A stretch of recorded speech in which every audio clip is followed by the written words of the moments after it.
शिखर पर विराजित नाग चंद्रेश्वर मंदिर जो नाग पंचमी के दिन खोला गया है, वो ठीक रात की 12 बजे त्रिकाल पूजा के माध्यम से आप देख सकते दिव्य अलौकिक प्रतिमा जो 11वीं शताब्दी की है और 11वीं शताब्दी से यहाँ पर सर्वशैया पर पूरा शिव परिवार विराजित है और जिला प्रशासन, पुलिस प्रशासन आम श्रद्धालुओं को देख सकते हैं किस प्रकार आसानी के साथ दिव्य अलौकिक दर्शन करा रहे हैं। बोल बम के जयकारे महाकाल की गूंज सुनाई दे रही है। कहीं न कहीं इस प्रकार की जो व्यवस्था है वो कर्क राज पार्किंग से होते हुए आम श्रद्धालु इस टनल के माध्यम से नाग चंद्रेश्वर के दर्शन करने के लिए पहुंच रहे हैं। साक्षात कालों के काल महाकाल है जिनके तीसरे माले पर विराजित है नाग चंद्रेश्वर भगवान। दिव्य अलौकिक दरबार है और साल में एक वर्ष होता है जहां पर पट खोले जाते हैं। जिन जिन पर काल सर्प का दोष रहता है वो दर्शन मात्र से ही काल सर्प योग समाप्त होता है। ये अलौकिक दरबार है तो आप भी दर्शन करें और अपने आप को धन्य माने। मैं सिंह ठाकुर के साथ संतोष कृष्णानी, विस्तार न्यूज, जैन। मध्य प्रदेश में विधानसभा की मानसून सत्र का आज दूसरा दिन है। कांग्रेस के विधायकों ने सबसे पहले प्रदर्शन किया, उसके बाद विधानसभा की कार्रवाई शुरू हुई और सबसे एक महत्वपूर्ण बात है कि कांग्रेस ने बीच में ही वॉकआउट कर दिया। उसके पीछे की वजह थी कि सरकार की तरफ से कांग्रेस के विधायकों पे एफआईआर दर्ज की जा रही है। मध्य प्रदेश विधानसभा के मानसून सत्र के दूसरे दिन मंगलवार को विपक्ष ने सरकार के खिलाफ प्रदर्शन किया। नेता प्रतिपक्ष उमंग सिंगार के नेतृत्व में कांग्रेस विधायकों ने भैंस के आगे बीन बजाने जैसा विरोध कर भाजपा सरकार पर तीखा हमला बोला। कांग्रेस का कहना है कि यह प्रदर्शन सरकार की संवेदनहीनता और जनहित के मुद्दे पर मौन रवैये के खिलाफ गया। प्रदर्शन के दौरान भैंस की प्रकृति के साथ कांग्रेस विधायक विधानसभा पहुंचे और उन्होंने सरकार की नीतियों पर सवाल उठाए। वहीं सदन में मुख्यमंत्री ने विपक्ष पर तंज कसते हुए कहा कि आज नागपंचमी है और कांग्रेस के विधायक भैंस लेकर आए हैं, कभी गिरगिट लेकर आते हैं। आप चुने हुए प्रतिनिधि हैं, मर्यादा बनाकर कम से कम रखना चाहिए। दो सीनियर विधायक भूपेंद्र सिंह और गोपाल भार्गव ने सरकार को घेरा। बहरहाल आज विधायक दल की बैठक है। इस विधायक दल की बैठक में भी आज की विधानसभा की चर्चा के बारे में जरूर संगठन और मुख्यमंत्री के बीच चर्चा होगी। कैमरामैन नागेंद्र के साथ विवेक पांडे, विस्तार न्यूज भोपाल। बारिश के आते ही इन दिनों सिस्टम की लगातार पोल खुल रही है, तो वहीं दूसरी ओर शासन और प्रशासन को आईना दिखाने वाली एक तस्वीर सामने आई है। तो एक तरफ एक स्कूल का छज्जा भी भरभरा कर गिर गया है।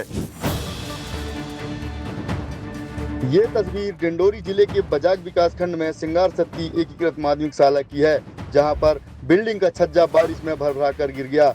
गनीमत ये रही कि हादसे के दौरान स्कूल में कोई नहीं था, जिससे बड़ा हादसा टल गया है। स्कूल में पहली से लेकर 8वीं तक के बच्चे अध्ययनरत हैं। वहीं मामले की जानकारी लगते ही जिम्मेदार अधिकारी मौके पर पहुंचे हैं। वहीं दूसरी तस्वीर दो प्राथमिक स्कूल की है, जहां पर महिला शिक्षकों ने स्कूल के जर्जर भवन में ताला जड़ दिया और सरकारी भवन की बजाय अपने अपने घरों में स्कूल का संचालन शुरू कर दिया है, ताकि झालावाड़ जैसा हादसा न हो जाए। बाबली और छिद्दी टोला गांव की प्राथमिक शाला का भवन जर्जर है, छत से पानी टपकता है और सीलन भी है, जिसके बाद शिक्षकों ने यह फैसला लिया है। अब देखने वाली बात होगी इस पर जिम्मेदार क्या एक्शन लेते हैं, या तो फिर कोई हादसे का इंतजार कर रहे हैं। अनिल साहू, विस्तार न्यूज, डिंडोरी। राजधानी भोपाल में देर रात से बारिश का दौर जारी है और बारिश के दौर के चलते आप तस्वीर देख सकते हैं। राजधानी भोपाल के प्लेटफॉर्म नंबर 6 की यदि बात करें तो आप तस्वीर देख सकते हैं कि किस प्रकार से जल भराव की स्थिति देखने को मिल रही है। पूरी सड़क की यदि बात करें तो जो पूरी सड़क है वह जलमग्न हुई दिखाई दे रही है। अब राजधानी भोपाल की ये तस्वीर है तो मध्य प्रदेश के ग्रामीण इलाकों का क्या हाल हो रहा होगा। जो निचली बस्तियां हैं उनमें जल भराव की स्थिति देखने को मिल रही है। आप तस्वीर देख सकते हैं कि ये राजधानी भोपाल से लगा हुआ छोला इलाका है। इससे अनुमान लगाए जा सकते हैं कि किस प्रकार से जल भराव की स्थिति है। और घरों की यदि बात करें तो घरों में पानी भर गया है। यहाँ के जो रहवासी हैं वो घर में पानी भरने के कारण परेशान हैं और पानी को सूपे से बाहर करते हुए दिखाई दे रहा है। बारिश के कारण जो लोग हैं वो सो नहीं पा रहे हैं। इसी प्रकार राजधानी भोपाल के कई इलाकों की यदि बात करें तो कई इलाकों में इसी प्रकार जलभराव की जो स्थिति है, लगातार जलभराव की जो खबर है वह सामने आती दिखाई दे रही है। कैमरा पर्सन राकेश के साथ विवेक राणा, विस्तार न्यूज, भोपाल। आप सोच सकते हैं कि आपके बच्चे जान जोखिम में डालकर स्कूल जाएं। शहडोल जिले के जयसिंह नगर ब्लॉक स्थित सरकारी स्कूल की ये तस्वीर किसी भयावह हकीकत से कम नहीं है। शहडोल के कौवा सरई स्कूल में शिक्षा से ज्यादा चिंता जान बचाने की है। 3 में से एक कमरा वह भी पूरी तरह सुरक्षित नहीं है, छतें टपकती हैं, एक कमरा कबाड़ से भरा है और बाकी में कुत्ते घूमते हैं। 62 छात्र और एक कमरे में 3 शिक्षक उन्हें किसी तरह पढ़ा रहे हैं। रसोई काल कोठरी जैसी और शौचालय की हालत बदतर हो चुकी है। बच्चे और शिक्षक दोनों खुले में जाने को मजबूर हैं। कई बार शिकायतें की गई लेकिन नतीजा सिफर ही रहा। शहडोल का कौवा सरई स्कूल सिर्फ एक इमारत नहीं है बल्कि एक सिस्टम की असफलता का आईना भी है। जब तक धरातल पर बदलाव नहीं होता तब तक शिक्षा के दावे खोखले ही रहेंगे। सवाल एक बार फिर वही है, बदहाल स्कूलों में पढ़ते इन बच्चों का भविष्य आखिर कौन बचाएगा? बीती रात से हो रही तेज बारिश ने रायसेन जिला मुख्यालय सहित जिले भर में मचाई है तबाही। रायसेन में बीती रात से हो रही मूसलाधार बारिश से नगर में बाढ़ जैसे हालात पैदा हो गए हैं। शहर के शीतल सिटी, गोल्डन सिटी, अर्जुन नगर, तालाब मोहल्ला जैसे इलाकों में स्थिति सबसे ज्यादा खराब है। यहाँ सड़कें जलमग्न हो चुकी हैं और लोग अपने घरों से बाहर निकलने में मुश्किल महसूस कर रहे हैं। जिला अस्पताल और कलेक्ट्रेट कार्यालय की सड़कें भी 2 फीट पानी में डूबी हुई हैं।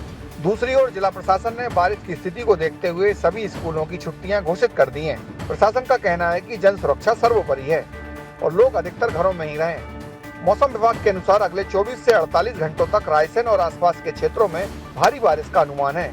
ऐसे में नदी नालों में पानी का स्तर और बढ़ सकता है, जिससे बाढ़ जैसी स्थिति और गंभीर हो सकती है। रायसेन नगर के बाढ़ प्रभावित 4 वार्डों में बेहद हालत खराब है। इसको लेकर प्रशासन ने रेस्क्यू ऑपरेशन चलाया है, खाने के पैकेट बंटवाए हैं, वहीं कुछ राहत कैंपों में भी लोगों को शिफ्ट किया जा रहा है। विजय सिंह राठौर, विस्तार न्यूज, रायसेन। बड़वानी जिले में अवैध रेत का कारोबार जिला मुख्यालय से सुचारू रूप से जारी है। हालांकि अवैध रेत के गोरख धंधे में जहां खनिज विभाग कार्रवाई के आंकड़े भी नहीं देता, वहीं खनिज विभाग के जवाबदार अधिकारी भी खनन माफियाओं पर कोई कार्रवाई नहीं करते। बड़वानी जिले के नर्मदा नदी किनारे अवैध तरीके से रेत का खनन जारी है। कई गांवों में नर्मदा किनारे खदानों से रेत का अवैध खनन निरंतर चल रहा है। नर्मदा से हर दिन रेत माफिया 55 से 60 ट्रैक्टर रेत भरकर ले जाते हैं। अवैध रेत के गोरख धंधे में जहां खनिज विभाग कार्यवाही के आंकड़े भी नहीं देता, वहीं खनिज विभाग के जवाबदार अधिकारी भी खनन माफियाओं पर कोई कार्यवाही नहीं करते। एनजीटी उच्च न्यायालय और राज्य सरकार की कड़ी हिदायत के बाद भी अंधेरी रात में दिन दहाड़े नर्मदा नदी से खनिज विभाग की निष्क्रियता का फायदा उठाकर रेत माफिया नदियों का सीना चीर रहे हैं।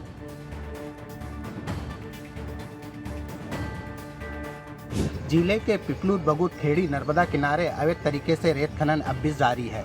बड़वानी से विस्तार न्यूज के लिए सचिन राठौर। बच्चों के पैदल मार्च की खबर सुनकर कलेक्टर और जिला पंचायत सीईओ दौड़े दौड़े पहुंचे और कलेक्टर ने तुरंत ही समस्या के समाधान का आश्वासन भी दिया है। अब ये तो वक्त ही बताएगा कि छात्रों की समस्या का समाधान आखिर कब तक होता है। अपनी मांगों को लेकर रतलाम के सैलाना में छात्रों ने मोर्चा खोला। सैलाना एकलव्य आदर्श आवासीय विद्यालय के बच्चे पैदल मार्च पर निकले।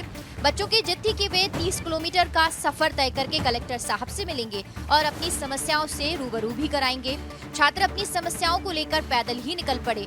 वैसे तो छात्रों को 30 किलोमीटर का सफर तय करना था, लेकिन छात्रों के पैदल मार्च की भनक जैसे ही प्रशासन को लगी तो तत्काल कलेक्टर छात्रों से मिलने पहुंच गए और करीब 15 किलोमीटर का सफर तय करने के बाद छात्रों की मुलाकात प्रशासनिक अमले से हुई। छात्रों की समस्या सुनने के बाद कलेक्टर ने संज्ञान लिया और जांच समिति बनाकर 3 दिनों के भीतर समस्या का समाधान करने का आश्वासन भी दिया है। में अव्यवस्थाओं के खिलाफ छात्रों ने पैदल मार्च निकाला। सबसे अच्छी बात ये रही कि छात्रों के इस साहस को देखते हुए प्रशासनिक अमला भी दौड़े दौड़े पहुंचा। स्कूली बच्चों के लिए आरटीओ सजग नजर आ रहा है। स्कूली बच्चों के लिए जो गाड़ियां चलाई जा रही है उसको लेकर उसकी सघन जांच की गई कि आखिर ये सुरक्षा मानकों पर सही उतरती है या नहीं। शहडोल जिले में स्कूली बच्चों की सुरक्षा को लेकर आरटीओ अधिकारी ने स्कूली वाहनों की अनियमितताओं को लेकर अचानक सड़क पर उतरकर औचक निरीक्षण किया। निरीक्षण के दौरान पाया गया कि कई स्कूल बसेस, वैन्स, मैजिक और ऑटो नियमों की खुली अनदेखी करते हुए चलाए जा रहे हैं। गाड़ियों को ओवरलोडेड चलाया जा रहा था। वाहनों में न फर्स्ट एड किट है, न फायर सिलेंडर और अधूरे दस्तावेज के कारण गाड़ियां जब्त कर चालानी कार्रवाई भी की गई। लेकिन जब देखा कि जब्त गाड़ियों में मासूम बच्चे बैठे हैं तो अफसर का इंसानी रूप सामने आया। बच्चों को खुद की सरकारी गाड़ी से घर छुड़वाकर और खुद एक जब्त कबाड़ वाहन में बैठकर 30 किलोमीटर दूर ऑफिस लौटी, जिस पर बच्चों ने कहा thank you ma'am.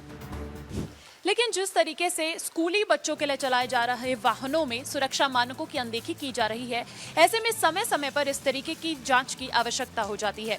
Camera person Jamshed के साथ अंजलि, विस्तार न्यूज। इंदौर के राजा रघुवंशी की शिलोंग में हुई बहुचर्चित हत्याकांड पर फिल्म बनाने की तैयारी शुरू हो गई है।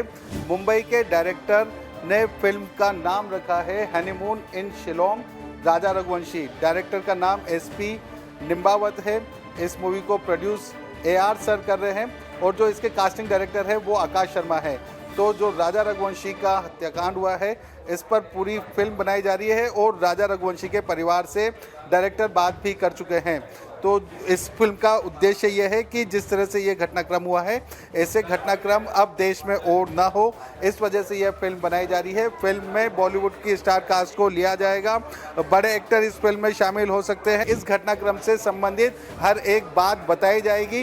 हालांकि जो केस अभी ट्रायल में है उस केस के बारे में किस तरह से बताया जाएगा यह आने वाले समय में खुलासा हो सकेगा। बंटी राठौर के साथ पुनीत विजयवर्गीय, विस्तार न्यूज, इंदौर।